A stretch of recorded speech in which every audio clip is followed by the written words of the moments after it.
आदरणीय प्रधानमंत्री जी, आपको नमस्कार, सादर प्रणाम।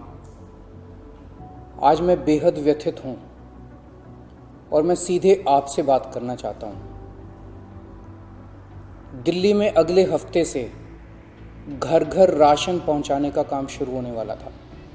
मतलब अब एक गरीब आदमी को राशन की दुकान पे धक्के नहीं खाने पड़ते। ये क्रांतिकारी कदम होने वाला था और अचानक आपने 2 दिन पहले इसको रोक दिया। क्यों सर? आपने ऐसा क्यों किया? पिछले 75 साल से इस देश की गरीब जनता राशन माफिया का शिकार होती आई है। पिछले 75 सालों से हर महीने फाइलों में जनता के नाम का राशन जारी होता है पर उनको मिलता नहीं है। आपने ये कह के हमारी स्कीम खारिज की है कि हमने केंद्र सरकार से इसकी अप्रूवल नहीं ली। ये गलत है सर। हमने एक बार नहीं 5 बार आपकी अप्रूवल ली है।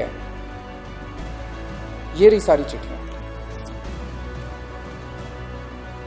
केंद्र सरकार को हमने इतने सारे खत लिख के बताया कि हम ये योजना दिल्ली में लागू करने जा रहे हैं। कानूनन हमें दिल्ली में ये स्कीम लागू करने के लिए केंद्र सरकार की कोई अप्रूवल लेने की जरूरत नहीं है। कानूनन इस स्कीम को लागू करने के लिए राज्य सरकार पूरी तरह से सक्षम है। लेकिन हम केंद्र सरकार के साथ किसी तरह का कोई विवाद नहीं चाहते थे, इसलिए हमने एक बार नहीं 5 बार आपका अप्रूवल लिया है सर। मार्च के महीने में हमारी योजना पे आपकी सरकार ने कुछ आपत्तियां लगाई। हमने आपके सारे ऑब्जेक्शन पूरे कर दिए। जैसे हमने इस योजना का नाम मुख्यमंत्री घर घर राशन योजना रखा था। आपने ऑब्जेक्शन लगाया कि हम इस योजना का नाम मुख्यमंत्री के नाम से नहीं रख सकते। हमारा मकसद अपना नाम चमकाने का नहीं था। हमारा एक ही मकसद था, किसी भी तरह से ये स्कीम लागू हो और गरीबों को उनका राशन मिलने लगे। हमने आपकी बात मान ली। हमने स्कीम से नाम ही हटा दिया और भी आपने जितने ऑब्जेक्शंस किए हमने सारे मान लिए। इस सब के बावजूद भी आप कहते हो हमने आपकी अप्रूवल नहीं ली। और कैसे अप्रूवल लेते हैं सर? अब और कैसे अप्रूवल लें? इस सब के बाद भी आपने ये स्कीम खारिज कर दी। क्यों सर? लोग पूछ रहे हैं, अगर इस देश में पिज्जा की होम डिलीवरी हो सकती है, बर्गर की होम डिलीवरी हो सकती है, स्मार्टफोन और कपड़ों की भी होम डिलीवरी हो सकती है, तो फिर गरीबों के घरों में राशन की होम डिलीवरी क्यों नहीं होनी चाहिए? सारा देश जानना चाहता है आपने ये स्कीम खारिज क्यों की सर। आपने ये भी लिखा है कि चूंकि राशन दुकानदारों ने दिल्ली हाई कोर्ट में इस योजना के खिलाफ केस कर रखा है, इसलिए ये स्कीम खारिज की जा रही है। इस बात पे आप स्कीम कैसे खारिज कर सकते हैं? ये राशन दुकानदार इस योजना के खिलाफ हाई कोर्ट से स्टे लेने गए थे। हाई कोर्ट ने इन्हें स्टे देने से मना कर दिया। जब हाई कोर्ट ने इन्हें स्टे नहीं दिया तो आपने इस स्कीम पे स्टे कैसे लगा दिया? आपको इन राशन वालों से इतनी हमदर्दी क्यों है? अगर आप राशन माफिया के साथ खड़े होंगे सर, तो इस देश के गरीब लोगों के साथ कौन खड़ा होगा? दिल्ली के उन 70 लाख गरीब लोगों का क्या होगा जिनका हर महीने ये राशन माफिया राशन चोरी कर लेता है? उन 20 लाख गरीब परिवारों की कौन सुनेगा? ये कोरोना का बहुत कठिन समय है। मैं कई ऐसे लोगों को जानता हूं जो कोरोना होने के डर से राशन लेने नहीं जाते। राशन दुकान पे भीड़ लगती है। लोगों को लगता है कि अगर वो राशन लेने गए तो उन्हें कोरोना हो जाएगा। ये सब गरीब लोग हैं सर। इनमें कई लोग कोरोना काल में अपनी नौकरी खो चुके हैं। उनके घर में अब खाने को नहीं है। अगर हम उन्हें इनके घर तक राशन पहुंचाना चाहते थे तो इसमें आपको क्यों आपत्ति है?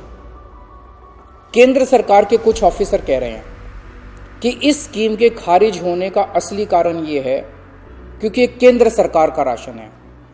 ये योजना लागू करके दिल्ली सरकार को इसका श्रेय क्यों मिलना चाहिए? सर यकीन मानिए, ये काम मैं रत्ती भर भी क्रेडिट के लिए नहीं कर रहा। मेरा सिर्फ एक ही मकसद है, किसी भी तरह गरीबों को उनका पूरा राशन मिले। आप प्लीज़ मुझे ये लागू कर लेने दीजिए। सारा क्रेडिट आपका, सारा श्रेय आपका। मैं खुद सारी दुनिया से कहूँगा खड़ा होकर कि ये योजना मोदी जी ने लागू की, और फिर ये राशन ना आपका है ना मेरा है। ये राशन ना आम आदमी पार्टी का है ना भाजपा का है। ये राशन तो इस देश के लोगों का है, और इस राशन की चोरी रोकने की जिम्मेदारी हम दोनों की है। इस वक्त देश बहुत भारी संकट से गुजर रहा है। ये वक्त एक दूसरे का हाथ पकड़ के मदद करने का है। ये वक्त एक दूसरे से झगड़ने का नहीं है। लोगों को लगने लगा है कितनी मुसीबत के समय भी केंद्र सरकार सबसे झगड़ रही है। आप ममता दीदी से झगड़ रहे हैं, झारखंड सरकार से झगड़ रहे हैं, आप लक्षद्वीप के लोगों से झगड़ रहे हैं, महाराष्ट्र सरकार से लड़ रहे हैं, दिल्ली के लोगों से लड़ रहे हैं, किसानों से लड़ रहे हैं। लोग इस बात से बहुत दुखी हैं सर कि केंद्र सरकार सबसे लड़ रही है। ऐसे देश कैसे चलेगा? आप हम सबसे क्यों लड़ रहे हैं? हम सब आपके ही हैं, हम सब भारतवासी हैं। ऐसे में हम सब आपस में लड़ेंगे तो कोरोना से कैसे जीतेंगे? हमें आपस में नहीं लड़ना, हम सबको मिलके कोरोना से लड़ना है। कल सब लोग अखबारों की ये हेडलाइन पढ़ना चाहते हैं, मोदी जी ने दिल्ली सरकार के साथ मिलके दिल्ली के हर गरीब के घर राशन पहुंचाया।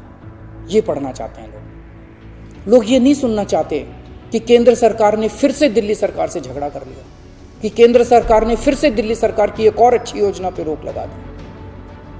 मैं हाथ जोड़ के दिल्ली के 70 लाख गरीब लोगों की ओर से आपसे विनती करता हूं, सर प्लीज इस योजना को मत रोकिए। ये राष्ट्र हित में है, इसे होने दीजिए। अभी तक की सरकारों ने देश के गरीब लोगों को 75 साल तक राशन की लाइन में खड़ा रखा। इन्हें और अगले 75 साल राशन की लाइनों में खड़ा मत कीजिए सर, नहीं तो ये लोग मुझे और आपको कभी माफ नहीं करेंगे।